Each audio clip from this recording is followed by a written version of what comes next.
Hello and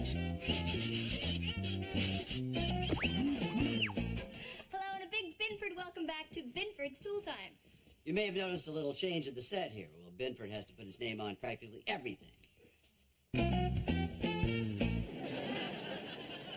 Well, today we're going to show you how the experts work with the world's hardest stone, a diamond. That's right. In case you just joined us, all the way from South Africa, we have a guest, expert diamond cutter, Dirk Brodsky. Dirk comes from a long line of diamond cutters. Oh, yeah, that's right. In fact, I brought some diamonds cut by my great-grandfather. We're looking forward to seeing your family jewels. Humor is such a tricky thing, isn't it? All right, well, why don't we show you how diamonds are honed using these machines? All right, start up with this little saw. What is this for? This is a rotary diamond saw. We cut away the unusable part of our rough diamond, and it gives us perfect cleavage. And we all know how important perfect cleavage is. Very tricky. Now, over here, this is the brooding machine. Brooding. Does it come with a self-pity attachment? No. Now, with this machine, we shape the outermost edge of the diamond, which is known as the girdle. Now, it's critical to keep your diamond at a correct angle in order to avoid girdle stress. Something Al's mom knows a lot about. Assistance. Now, over here, this is the polisher. Lou here is shaping and polishing the facets of the diamond using this spinning wheel. All right, how long does the whole process take? With jokes like yours, it could take years. But usually about 3 days. Lou, thanks very much. Once he's dipped it in the hydrochloric acid bath, it'll end up looking something like this. A beautiful stone, perfectly flawless, and, needless to say, priceless. Take a look at that thing. It's, well, Beautiful, isn't it? Look Yeah. at that, folks. It's got a little burr on there. Why don't I just take that right off the side? No!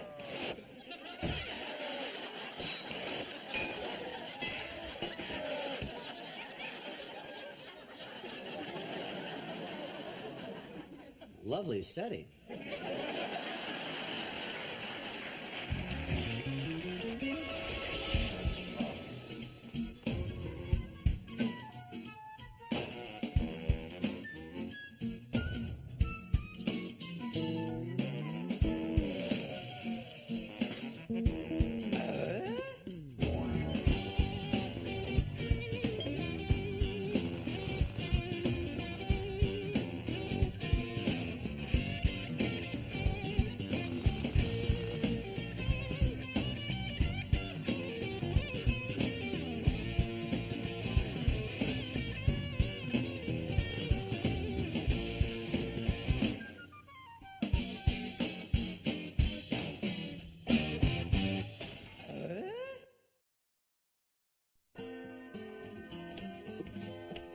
Sexy great show. Thank you. Hi! Are we still on for hibachi night at your place? You betcha. I picked up the hamburger meat. You just bring the buns. Oh. Come on, let me walk you to your car. Okay. See you guys. Bye. Good afternoon, Tim. Bud, we're going to have to talk about these changes you're making on the show. Hey, Tool Man. Beautiful show. Loving it. Loving you. Well, why don't you love me from over there? And tell me who the hell you are. Tim, this is the man I've chosen to supervise Tool Time. Benford's new VP of Media Production, Morgan Wendell. And you don't have to call me Mr. Wandell. You call me Morgan. Or I may go with something else. Well, I have an extensive background in entertainment and reality television. I'm particularly proud of my last special. Topless cops on ice. Oh, Yeah. that. And we feel that the stuff you do on Tool Time could be in that same league. Really? Uh-huh. Yeah, see, Morgan feels all your show needs is explosion consistency. What? He wants you to blow up more stuff. Whether it's an accident or not. No, I'm not going to stage explosions on Tool Time. I'm proud of the fact that all the accidents on this show are a result of my legitimately stupid mistakes. What you working on? Oh, it's just an application for a counseling job in Dearborn. Now, I might go for the PhD, but I want to keep my options open. Yeah, that's a good idea. I mean, the last thing you want to do is narrow yourself down in your golden years. gonna pretend I didn't hear that. And yet, very soon, you won't have to pretend. You guys, Hi. horrible day today. Really, what happened? Get this. Bud's handed tool time over to some hotshot young producer who wants me to stage explosions.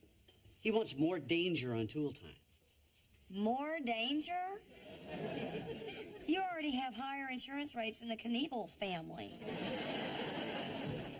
Morgan Wendell, the guy's been on the set, what, 1 day, and everybody's miserable. Everybody is miserable. Hey, guys! I am walking on sunshine!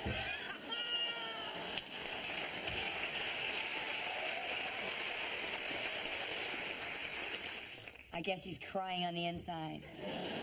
Crying? I am flying! I have decided the time is right to ask Trudy for her hand in marriage. Get out. Hey! Oh, my God, that's so great! That's right. After I walked Trudy to her car, I ran into Dirk, and he sold me one of his diamonds. Oh, this is so beautiful. Yes, it is. I really love the cleavage. Oh. Oh, thank you. But gosh, it's so pretty. Everything will become official after this wonderful dinner I have arranged. Oh, that's so romantic. Trudy's gonna love that. Actually, Trudy won't be there. I'm taking Mother out to dinner to break the news to her first. Oh, well, that's a way to go. And let me guess where you're taking her. Schven's all-you-can-eat smorgasbord. No, as luck would have it, you know they went bankrupt shortly after our last visit? You know, I do remember seeing a white flag in their window, yeah. Yeah, so I'm taking her to Sorrentino's Saturday night. We're gonna be there Saturday night. Really? Yeah. Hey, I got it. After you tell your mom, let me know. We'll come over and get a little bottle of champagne. We'll celebrate with you. Oh, that would be great. I could use the support. I'm very nervous about how she's going to react. Oh, don't worry, it's gonna be fine. I hope so. I can't believe I'm gonna pop the question. Well, it's a big day in a man's life. It really is. Sure is. Yeah. Do you remember when you asked your mother for permission to get married? Wonder if Al and his mom are here yet.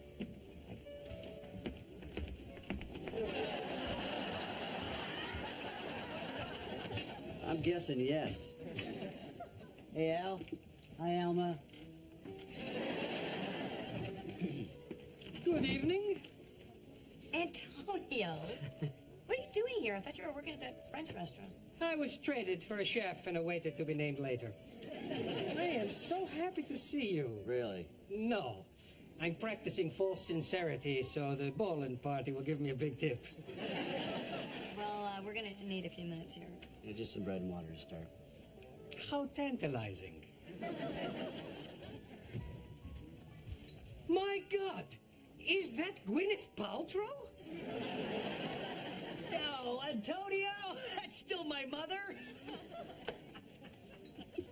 Have you ever seen him so nervous? Not since we did our salute to propane. Ooh, I think he's gonna tell her now. I see the ring coming out. Mother, I have some great news. I've decided to make Trudy my bride. Oh, my God! Mother! Wait. Somebody call a paramedic!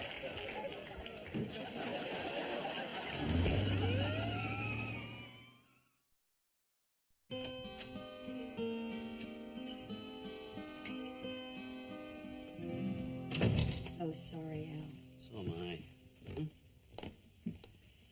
I can't believe I killed my mother. This was a terrible tragedy, but you had nothing to do with it. Well, she died because she was distraught over my getting married. No. You don't know that?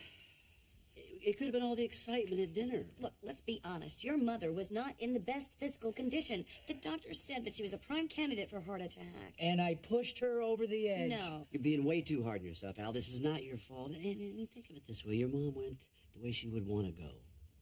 She was dining in a fine restaurant. Surrounded by her favorite side dishes. And now she's at that big buffet in the sky. I just can't believe she's gone.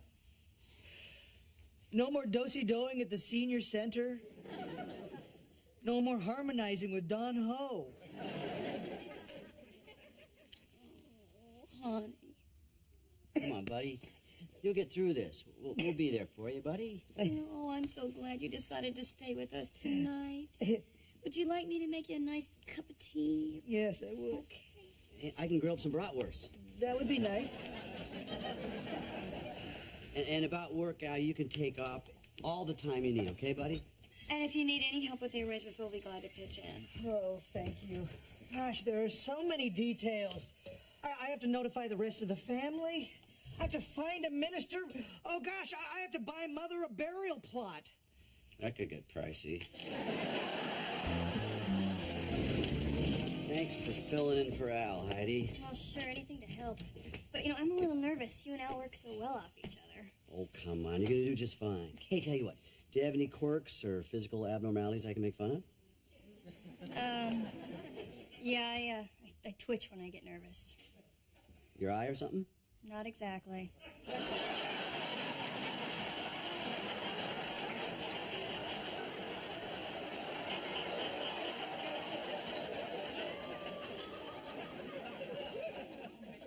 I don't know if I can work with that. Hey, guys. Hey. Al, I thought you were taking some time off. Well, I thought it would be good to keep my mind busy with work right now. That's a good idea. God, this must be so hard for you. I gotta get ready for my new intro, okay? Hi, Trudy. Hi. What are you doing here? I just wanted to make sure you were okay. I haven't seen or heard from you since your mother died. Well, I've been taking care of business, a lot of things going on. I figured that. Yeah. Look, I made you a shepherd's pie, just the way you like it, with double meat. Thanks. I'll leave you guys alone. No, that's all right. We really got to get ready for the show. Okay, I guess I'll see you soon. Thanks. Bye, Trudy. It's pretty nice of you to come down here and bake you a shepherd's pie with double meat. Be honest, I just wish she'd kind of back off. Talking about it, a couple days ago, you wanted to propose to her. Well, that was 2 days ago. What's happened? 2 days ago, my whole life changed. Oh, come on, Al. I know you feel like that now, but you and Trudy still love each other, and everything else is the same.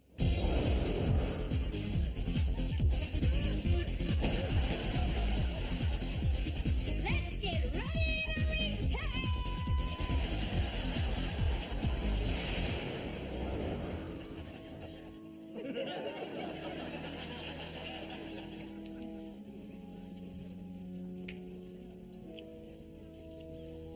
Oh, my God. It looks like somebody hand-polished a barn. Well, that's an example of something that you shouldn't say. I'm glad you cleared that up. Guys, take a seat. Let's go pay our respects to Al. Oh,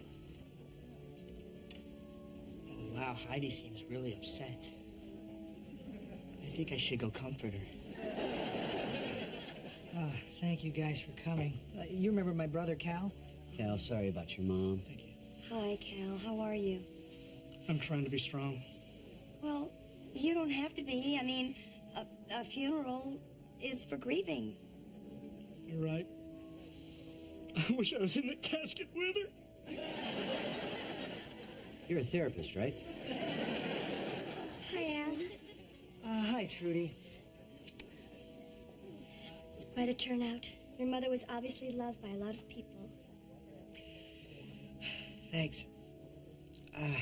Boy, I really need to say hi to Aunt Martha. I don't know what to do. I want to support Al, but he keeps pushing me away. Well, maybe he just needs some space. Maybe. I should go pay my respects. What's going on? It's pretty obvious. Al associates Trudy with his mom's death, so he's pushing her away emotionally and physically. Wow. How did you come up with that one? Al told me. Oh. Hey, guys. Hey, Benny. Oh, hey, Benny. What a solemn occasion. Jujubee? Don't you think it's a little inappropriate to be passing out snacks at a funeral? You're right. I'm a bad boy. You know, honey, you are ruining this funeral for everybody. I'm really glad Al got you to officiate. Well, it's my honor to do it, neighbor. Of course, I haven't done a funeral since my last ceremony in Pago Pago. Tim, if you'll excuse me, I have to make a few adjustments on this service. Substitute Heavenly Father for Lizard King. I was just thinking about my mother and all the great times we used to have. When I was a kid, she used to take us to the park. We'd fly kites. She'd push us on the swing. We'd spend hours on the teeter-totter. Used to love the teeter-totter. Up and down, up and down. Down?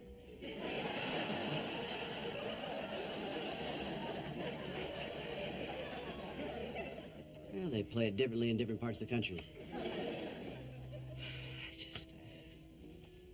I can't believe she's gone. I'm so alone. You're not alone. You're not alone. Got me, buddy. Got your friends, your family, you know. And Trudy, who really, really loves you. And I really love her, but I don't think my mother really wanted me to marry Trudy. Did she say that? No, but I think actions speak louder than words. Al, I don't think that's what she meant. You can't read If into everybody would take their seats, the service is about to begin. Let's talk about this later, okay? Ladies and gentlemen, we are here to celebrate the life of Alma Borland, a warm, loving woman who raised two exceptional sons, Cal and Al. Her youngest, Al, would now like to say a few words.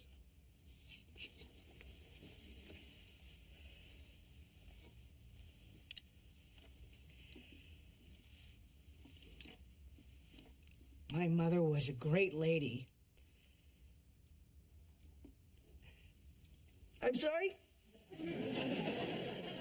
Cal, would you like to say anything? I did. Till I talked to Jill.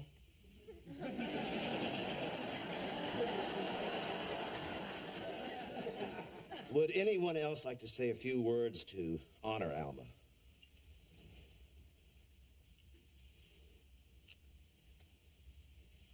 I'd like to say something.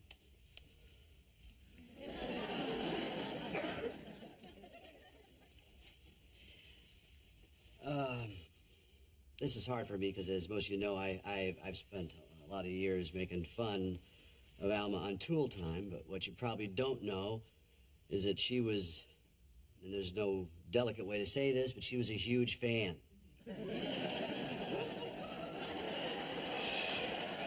She had a great sense of humor and a great spirit about her. Everywhere Alma went, she left a big impression. That was her favorite joke. I owe a lot to that woman. Without her, I would never have the privilege of knowing my good friend Al. And I know, Al, that your mom would want you to share the love she gave you with someone you love.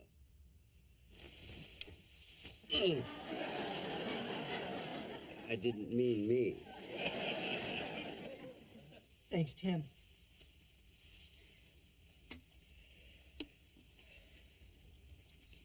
My mother was a great woman. She was my friend, my supporter, my teacher. And Tim's right. She said that there's nothing greater than sharing your love with someone else. And, well, there was something I was going to do the other night, and I don't think there's any reason for putting it off. Trudy, will you marry me?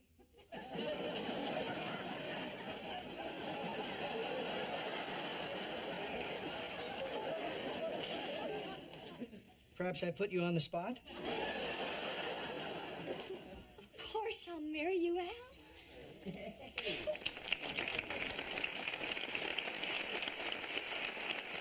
Al and Trudy, this is indeed a joyous occasion. Now let us proceed to the gravesite. Will the following pallbearers please take their places? Al, Cal, Tim, Brad, Mark, Marty, Benny, Patrick, Colin, Francis, Chris, William, Brian, Jake, Carson, Ted, Alonzo.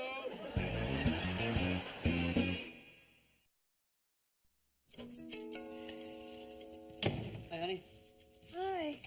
How'd the tool time at the granite quarry go? It was great.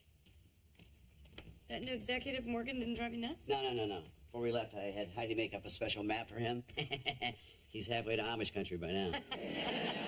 But Al did ask us for a special favor. Well, sure, anything. He wants to have the wedding in our backyard. What? Why would he want to do that? They want someplace that's intimate and they're comfortable with it. In Trudy's house, that's where she had her first wedding. There's bad memories there. Oh. Well, why don't they have it in Al's backyard? Because the landlord keeps a whole bunch of car parts back there. You're the landlord. Do you want me to bring that crap back here? We have a beautiful house for a wedding.